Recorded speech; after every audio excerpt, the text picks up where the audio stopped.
Et ce que je trouve un peu déplorable dans la façon que certains messages marketing véhiculent le revenu comme métrique de succès, c'est que c'est très rare qu'on va voir toute la structure derrière cette entreprise-là. Combien est-ce que, tu sais, c'est quoi le pourcentage de dépenses? Combien de ce revenu-là, il vient de où? Tu sais, est-ce que c'est la vente d'un programme? Est-ce que c'est des mandats qui ont été faits par ailleurs? Parce que si on est pour dire, toi aussi, tu peux faire $1 million cette année en utilisant ma méthode, est-ce que là, on n'a pas un peu une responsabilité de transparence par rapport à nos chiffres? Vous écoutez l'ambition au féminin, épisode 52. Mon nom est Tatiana Saint-Louis et j'anime l'ambition au féminin, un podcast pour toutes les femmes pleines de vision, de talent et de drive qui désirent redéfinir le succès selon leurs termes et leurs conditions. Chaque semaine, j'explore seule ou en présence d'invités les thèmes entourant la réussite professionnelle et personnelle. Mindset, productivité, leadership, branding personnel. C'est le rendez-vous pour réfléchir à la façon dont tu veux vivre ton plein potentiel et laisser ton empreinte dans le monde. Salut les ambitieuses, comment ça va aujourd'hui? Comme d'habitude, je vous souhaite le meilleur pour cette semaine qui débute si vous écoutez ce podcast alors qu'il est diffusé. Et autrement, j'espère que vous allez bien, que vous profitez, que vous avez des belles affaires qui se développent devant vous avec votre business. Aujourd'hui, je vous avoue que j'ai préparé l'épisode, mais même au moment de cet enregistrement, je ne suis pas arrêtée complètement sur ce que je vais vous dire. Je veux qu'on parle d'argent, je veux qu'on parle de divulgation de nos chiffres d'affaires, je veux qu'on parle d'éthique ou plutôt de pratique autour de la façon dont on parle d'argent. Puis, je vous avoue que c'est une réflexion que j'ai depuis des mois, depuis des années probablement, mais elle est pas close. Donc, mon but aujourd'hui, c'est vraiment de initier la réflexion, vous donner des pistes de réflexion, puis vous donner peut-être un espace pour réfléchir à comment vous vous sentez par rapport à tout ça et éventuellement que tout ça nous serve à avoir une discussion saine sur la façon dont on parle d'argent sur les réseaux sociaux, dont on parle d'argent dans un contexte entrepreneurial et aussi, naturellement, parce que c'est mon champ d'intérêt, la façon dont on utilise l'argent pour faire du marketing ou la façon dont on utilise nos revenus pour faire du marketing. Je vais vous mettre un peu en contexte de cette conversation, de cet épisode, de pourquoi je voulais qu'on parle de ça aujourd'hui. En fait, ma grande question vient que, moi je suis beaucoup de gens qui font de la business en ligne, autant américaine, française, québécoise, puis là je parle des femmes parce que naturellement, je suis beaucoup de femmes, mais aussi beaucoup d'hommes, et à chaque fois que le contexte de, combien cette personne elle a fait dans son année et quel est son chiffre d'affaires arrive, des fois, out of the blue, tu sais, sans que j'aie rien demandé, j'essaie de vraiment rentrer en moi-même pour savoir comment est-ce que je me sens à savoir, à ce que cette personne ait divulgué une information qui, pendant longtemps, ou du moins ici dans le contexte québécois dans lequel on évolue, est considéré encore un peu comme tabou.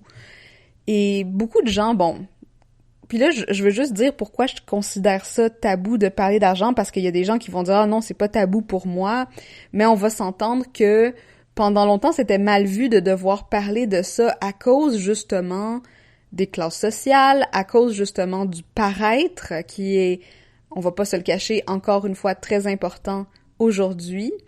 Et parler d'argent est un peu perçu comme étant crasse, faute de trouver un meilleur mot. Mais pendant longtemps, ça a été perçu comme quelque chose qui était sale, peut-être en lien à notre héritage catholique où l'argent doit être redistribué à la communauté, que l'idée d'être avare, l'idée de aimer l'argent est quelque chose de non spirituel et que, bref, vous connaissez tout le background qui vient avec le tabou de l'argent, j'en suis sûre. Et ce que ça a fait aussi, c'est que le fait qu'on soit pas à l'aise de discuter d'argent, ça a eu des conséquences néfastes, non seulement au niveau de notre propre éducation par rapport à l'argent, tu sais, combien de fois on se dit que les enfants devraient être éduqués par rapport à c'est quoi une dette, comment bien gérer le crédit, comment comprendre où investir ou des choses comme ça, parce que souvent ce qui arrive, c'est qu'on arrive à l'âge adulte, on nous a jamais expliqué ça. Moi, par chance, j'étais fille de 2 comptables, donc on m'a parlé d'argent très tôt, mais ce n'est pas la norme et on arrive, bon, à l'âge adulte avec des statistiques comme 40% des Canadiens sont endettés de plus que, bon, là j'ai pas la statistique devant moi, mais tu sais, X fois leur salaire, ou combien de gens qui, bon, ont des dettes d'études qui prennent des dizaines d'années à payer, ou des choses comme ça. Alors, je comprends un peu, bon, ça c'était juste pour vous donner le contexte de la conversation. Il semble y avoir un tabou face à l'argent. De plus en plus, ce tabou est levé, notamment avec la montée de l'entrepreneuriat, et j'irais même dire la montée de l'entrepreneuriat féminin, où les femmes décident, avec raison je crois, d'utiliser leur nouveau pouvoir découvert d'être capable de générer des revenus, d'être capable de s'indépendantiser à travers leur chiffre d'affaires, à travers leur business, pour renverser une relation de pouvoir qu'il y avait quand on était subjugué comme à ne pas être capable d'aller s'ouvrir un compte en banque sans que notre mari signe. Hein, on s'entend qu'on est dans un tout autre une toute autre sphère d'existence et bon, voilà, tu sais, dans le sens que je pense qu'il y a quelque chose de très empowering dans cette façon d'ouvrir la conversation autour de l'argent, surtout pour les femmes, surtout quand on pense qu'il y a tellement d'inégalités salariales et que ne pas parler de ses revenus, ne pas parler de son salaire en emploi supporte et fait que ces inégalités salariales sont perpétuées à cause du manque d'information, à cause du silence qu'il y a autour de ça, à cause du tabou. Ce qui m'a mené, bon, à la question que je vous pose aujourd'hui, que j'ai posée sur mon LinkedIn parce que je voulais avoir l'avis des gens, c'est comment ça vous fait sentir, vous, personnellement, quand quelqu'un divulgue son chiffre d'affaires sans que vous ayez rien demandé. Puis là, je vais donner une petite... Je vais vous donner un exemple, mais je veux pas que vous focussiez juste sur cet exemple-là. Je veux vraiment que vous pensiez comment ça vous fait sentir quand quelqu'un divulgue son chiffre d'affaires sans que vous ayez rien demandé. Puis là, bon, à titre d'illustration de ça, on peut se dire, OK, mettons, vous êtes sur les réseaux sociaux, puis là, soudainement, quelqu'un dit « Ah, ce mois-ci, voici combien j'ai fait en vente. » Ou « Voici combien mon lancement m'a rapporté bon, ce mois-ci. » Ou vous êtes dans une infolettre et puis soudainement on vous dit bon, moi je fais tant d'argent par année. Et pas de jugement là, je vous demande juste comment ça vous fait sentir. Est-ce que ça vous fait sentir envieuse? Est-ce que ça vous fait sentir intimidée? Est-ce que ça vous fait sentir jovial? Est-ce que ça vous fait sentir inspiré? Est-ce que ça vous fait sentir, je sais pas moi, que vous êtes pas capable de vous rendre là, tu sais, vous vous comparez peut-être de façon négative. Et je pense que c'est vraiment le point de réflexion par lequel on peut commencer à réfléchir à est-ce que c'est vraiment bien placé de juste lancer comme ça, non contextualiser un chiffre dans un message qui est perçu comme un message plutôt marketing. Autre petit exemple qui m'est arrivé, c'est que j'avais un appel découverte avec quelqu'un qui voulait qui voulait me parler parce que bon, il voulait qu'on travaille sur quelque chose. Et cette personne-là m'a soudainement... elle me parlait de sa business, de la croissance de sa business, et puis on en est arrivé au fait où soudainement, elle m'a lancé le chiffre de ses revenus annuels de l'an passé. Ou du moins de ses revenus annuels, qui, tu sais, genre, mon entreprise fait fait X, blablabla, argent, à ce moment-ci. Puis, en tant que fournisseur de services, parce qu'à ce moment-là, j'allais être engagée, tu sais, j'allais faire une soumission pour la personne, pour rendre des services, ça m'a comme pris de court, parce que j'étais comme, qu'est-ce que je suis supposée comprendre de cette information-là? Puis, avant que vous me disiez, tu sais, OK, mais il y avait peut-être pas d'intention, il y avait rien, moi, je suis de l'avis que un message a toujours une intention. C'est pas nécessairement une intention mauvaise, mais quand on utilise certains mots, quand on utilise certains termes, on a quelque chose en arrière de la tête qu'on essaye de communiquer à l'autre personne. Et là, à travers ce chiffre d'affaires-là, je me demandais, qu'est-ce qu'il essaye de me communiquer par là? Est-ce qu'il essaye de me communiquer que son entreprise va bien et donc qu'il peut me payer mes services? Est-ce qu'il essaye de me communiquer qu'il est une entreprise qui est que j'aimerais beaucoup travailler avec parce qu'ils reconnaissent du succès? Est-ce que c'était peut-être pallier à un manque de confiance par rapport à là où peut-être ils pensaient que moi je le voyais, je le positionnais, hein, peut-être plus amateur que ce qu'il était réellement. Alors là, je me disais, pour qui est-ce que cette information est utile? Est-ce que c'est pour lui? Ou est-ce que c'est pour moi? Parce que pour moi, en fait, c'était pas utile de savoir combien il fait d'argent parce que j'ai pas besoin de savoir le revenu d'une entreprise pour lui faire une soumission. Tu sais, après ça, on en parle en coaching. On a, tu sais, par exemple, si je fais un travail sur le positionnement, là, on doit parler ouvertement d'argent, de revenus, de comment l'offre de service elle est déclinée, de quel est l'objectif financier, du pourcentage de profit, parce qu'on doit se poser des objectifs. Mais si je suis seulement en appel découverte, j'ai pas nécessairement besoin de savoir combien tu fais pour savoir si je veux travailler ou non avec toi, si je peux travailler ou non avec toi. C'est sûr que, tu sais, moi, je te laisse libre de me dire si t'es capable de payer mes services, mais une fois que t'as le montant de ma prestation, tu sais, que tu fasses un prêt, que tu l'aies pris, que ce soit des peanuts pour toi, ça veut absolument rien dire comme montant parce que c'est trop petit. Je m'en fous, tu sais. C'est pas un enjeu. Alors, comment est-ce que ça nous fait sentir dans différents contextes d'entendre ce genre d'informations-là alors que ça n'a pas d'incidence particulière sur là où on veut être?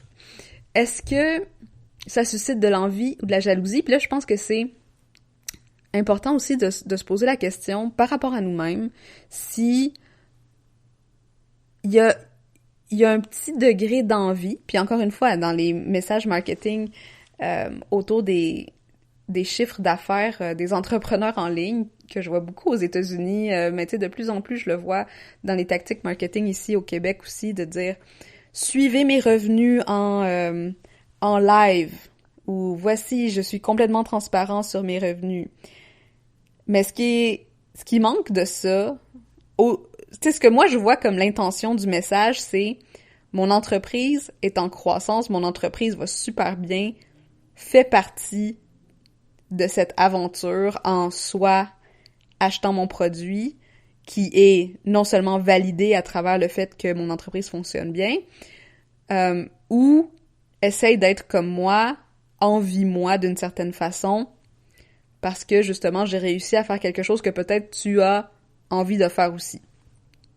Est-ce que c'est nécessairement négatif d'envier quelqu'un? Non. Je pense que l'envie nous montre où on veut aller. La jalousie, ça, c'est négatif parce qu'on crée des sentiments d'insécurité et d'être inadéquate à travers ça, mais de juste se dire « Oh my God, j'aimerais ça moi aussi faire autant d'argent que cette personne-là », il y a rien de mal là-dedans. Je pense que ça nous inspire tous les uns les autres de se pousser un peu plus vers ça. Par contre, ce que je trouve un peu dommage, c'est que c'est quand même un message marketing qui ne montre pas toute la réalité et qui n'encourage pas nécessairement une meilleure connaissance ou une meilleure éducation autour de ce que c'est vraiment d'avoir une business qui réussit, ce que c'est vraiment d'avoir une bonne éducation financière. Puis là, je vais vous référer au podcast que j'avais fait avec Geneviève Paré, où elle nous avait parlé de gérer ses finances dans la douceur, justement, parce que, justement, bon, toute la mission de Geneviève Paré, c'est d'augmenter cette connaissance autour des chiffres, puis qu'on soit beaucoup plus à l'aise d'en parler, mais d'en parler d'une façon transparente et en connaissance de cause. Et ce que je trouve un peu déplorable dans la façon que certains messages marketing véhiculent le revenu comme métrique de succès, c'est que c'est très rare qu'on va voir toute la structure derrière cette entreprise-là. Combien est-ce que, tu sais, c'est quoi le pourcentage de dépenses? Combien de ce revenu-là, il vient de où? Tu sais, est-ce que c'est la vente d'un programme? Est-ce que c'est des mandats qui ont été faits par ailleurs? Parce que si on est pour dire, toi aussi, tu peux faire 1 million de dollars cette année en utilisant ma méthode, est-ce que là, on n'a pas un peu une responsabilité de transparence par rapport à nos chiffres? Et je parlais de ça avec mon conjoint, puis il me disait, mais c'est pas illégal de montrer des mauvais chiffres. Puis je vous avoue que je le sais pas. Si quelqu'un a cette réponse-là, ou des chiffres qui sont pas représentatifs, ou tu sais, qui cachent un peu la réalité, si vous avez une information là-dessus, laissez-moi savoir, ça m'intéresse. Mais je sais que si vous êtes comme une compagnie cotée à la bourse, tu sais, je veux dire, vous avez des états financiers, vous pouvez pas mentir sur vos états financiers parce que c'est la confiance de tout le marché boursier qui est mis là-dedans.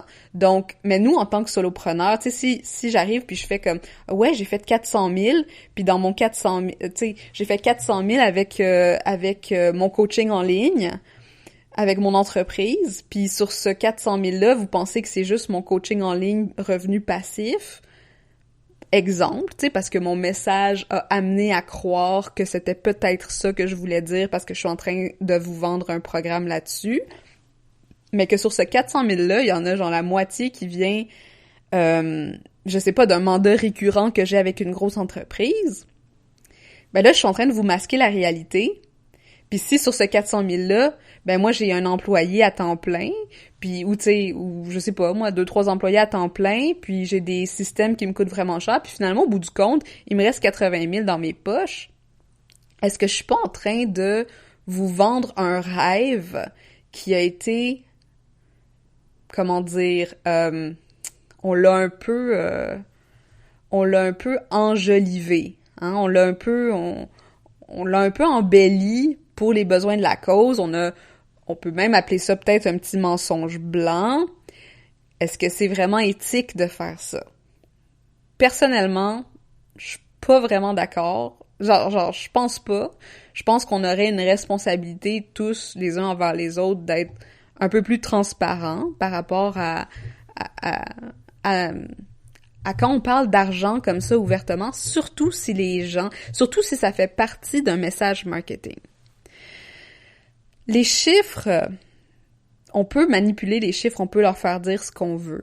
C'est la manipulation de l'information, puis ça encore dans le marketing, c'est quelque chose que je ne suis vraiment pas pour. Je suis vraiment pas de cette idée que on doit vendre à tout prix. Tu sais, pour moi, c'est vraiment important de rester dans l'authenticité dans notre marketing, de pas faire briller des objets, tu sais, des objets dorés, tu sais, l'or du fou, là. Je veux pas qu'on me fasse briller des choses alors que derrière, tu sais, je veux pas qu'on me fasse croire que quelque chose est un diamant alors que c'est une vulgaire pierre, mais juste parce qu'on lui a mis, genre, tu sais, on l'a peinturé ou quelque chose de même, on me fait croire que c'est d'autre chose que ce que c'est.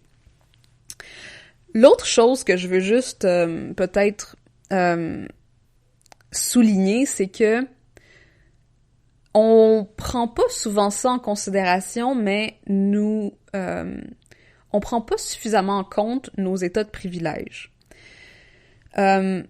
Pour plusieurs personnes, l'argent, ça peut être un trigger, ça peut être un élément déclencheur qui va les faire sentir pas bien. Puis ça, c'est correct. On a tous notre money mindset à travailler. On a tous notre histoire par rapport à l'argent qui est bien ancré dans notre éducation, dans notre enfance, dans la façon qu'on a vu les choses se développer, dans notre compréhension de la valeur et de notre valeur.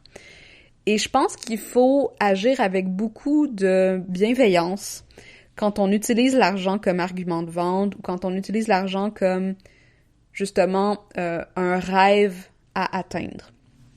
Le contexte est important. Le contexte de se dire, tu sais, je suis arrivée ici parce que, tu sais, veux pas, oui, j'ai certains privilèges qui m'ont aidé dans le chemin, mais, tu sais, il y a mon travail, il y a ma stratégie, il y a tout ça, mais aussi, il y a un certain degré de privilège, puis ça, je pense que pour rester éthique et bienveillant, tout en étant dans la transparence et dans l'authenticité, on peut quand même reconnaître qu'on n'est pas tous... on fait pas tous partie de la même strate socio-économique. Puis que ça peut avoir des incidences peut-être décourageantes, peut-être négatives dans notre communauté si on le fait de façon trop maladroite ou on le fait trop souvent. Puis personnellement, je pense que ce qui me dérange parfois quand les gens ils divulguent leur chiffre d'affaires sans que j'aie rien demandé, c'est juste, dans le fond, le sous-texte, le non-dit de... Est-ce que, tu sais, je veux dire, oui, ok, t'es aisé, puis tu t'es rendu là grâce à toi-même, mais sache qu'il y a des gens qui travaillent très très fort, puis qui sont pas nécessairement non plus en mesure de bénéficier des mêmes privilèges que toi. Petit mot sur l'abondance, sur le concept d'abondance. Je crois effectivement que l'argent n'est pas limité, qu'on n'est pas obligé d'avoir une certaine part du gâteau, puis qu'on peut aspirer à une grande part du gâteau, une plus grande du moins que celle qu'on pense à laquelle on a droit. Et c'était mon amie Rim Bouksimi qui disait dans son podcast que on fait pas partie du 1%, mais nous, dans les pays développés, comme ici en Amérique du Nord, on fait partie du 9% qui a la richesse de la planète. Et je pense que, tu sais, il faut se permettre, oui, de voir grand, de voir l'argent comme un moteur de changement aussi, comme quelque chose de bon, qui peut créer du bon dans notre vie, mais aussi de reconnaître que c'est pas donné à tous et que c'est aussi une source, dans le fond, de problèmes et de manque pour beaucoup. Mais bref, on peut pas régler le problème mondial de la famine tout seul. Il faut, ou de la pauvreté. Avoir une meilleure mindset par rapport à notre argent, je pense que c'est super important, mais aussi être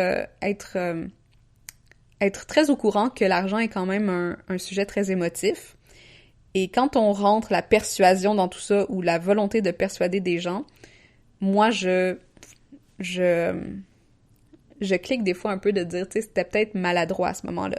Puis là, je pense à un autre exemple d'une fille qui m'avait contactée par courriel, sans que je lui ai rien demandé, puis qu'elle m'a proposé, je sais pas moi qu'est-ce qu'elle m'avait proposé, je sais pas si c'était pour venir sur mon podcast ou... J'étais même pas sûre qu'est-ce qu'elle voulait exactement, mais là, elle m'avait mis en point form ses accomplissements, dont son chiffre d'affaires de 2018.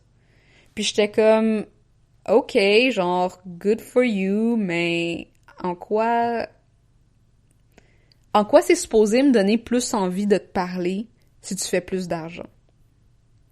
Puis ça, je pense que c'est une incompréhension peut-être genre de mon propre persona, tu sais, de qui je suis puis de comment, de ce qui m'intéresse chez les gens. Parce que moi, personnellement, le montant d'argent m'impressionne pas tant que ce que tu fais avec ton entreprise, l'impact que tu as avec ton entreprise, puis l'innovation, l'ingéniosité, les transformations que t'amènes, les nouvelles idées que tu crées, puis pour moi, c'est vraiment ça l'objectif de faire un chiffre d'affaires, c'est de pouvoir, après ça, créer une vie qui est tellement plus riche, puis là, riche étant le bon mot, plus riche que simplement, genre, les dollars qu'il y a dans ton compte en banque. Et je vous renvoie à l'épisode 51 sur l'optionnalité et la définition de la réussite, parce que je pense qu'en ce moment, on est dans un début de conversation autour de l'argent et c'est bien, mais c'est très rudimentaire parce que là, on associe encore réussite avec chiffre d'affaires. Et je pense qu'on est prêt pour approfondir un peu mieux notre définition de ce que ça veut dire exactement de réussir, pas seulement comme entrepreneur, mais aussi comme personne. Et comment est-ce qu'on va transformer la valeur de l'argent en quelque chose qui a réellement un impact, soit pour nous, pour notre communauté, pour les générations qui viennent, etc., etc., que je pense qu'il y ait une vision beaucoup plus éthique, beaucoup plus durable et résiliente de parler d'argent. Est-ce qu'on peut pas juste être fier de notre revenu puis vouloir le crier à tous les toits? Why not? Faites-le si vous voulez, si ça vous fait vous sentir bien. Moi, tout ce que je veux dire, c'est que ça manque peut-être un petit peu de finesse, de lancer des chiffres qui sont pas contextualisés. Donc, je pense que c'est important, encore une fois, d'ouvrir les conversations autour de ça, de divulguer nos chiffres, de nous en parler, mais de faire attention dans quel contexte, de faire attention, est-ce que la personne nous a demandé, est-ce que la personne est prête? Est-ce que la personne est à l'aise avec ce genre d'informations-là? Puis je parlais à mon ami Alex Martel, puis je lui disais justement, on se disait à quel point parler d'argent, c'est comme parler de sexe. Il y a des gens qui sont super à l'aise avec ça, il y a des gens qui trouvent ça drôle, ils sont comme des livres ouverts, puis il y en a d'autres qui ont encore une petite réticence, ils veulent en parler, mais ils sont pas sûrs, puis il y en a qui veulent juste se boucher les oreilles, ils veulent rien savoir. Fait que juste faire attention aux différentes sensibilités et s'assurer, dans le fond, qu'on ouvre ces conversations-là de façon bienveillante. Alors voilà, je vous souhaite une super belle journée et on se dit à la prochaine. Salut les ambitieuses! J'aimerais faire de ce podcast une plateforme d'échange et de réflexion autour de ce que ça veut dire être une femme et avoir du succès aujourd'hui. Si tu connais une femme dont le parcours inspirant aurait intérêt à être partagé, ou si toi-même pourrais nous outiller grâce à ton expertise ou ton expérience, rends-toi sur mtamarque.com/invité pour m'envoyer les détails. Et finalement, profites-en pour t'abonner à ce podcast afin de manquer aucun des épisodes. Et si tu es dans un mode généreux, laisse-moi donc un 5 étoiles pour aider d'autres femmes comme toi à découvrir le podcast. À la prochaine!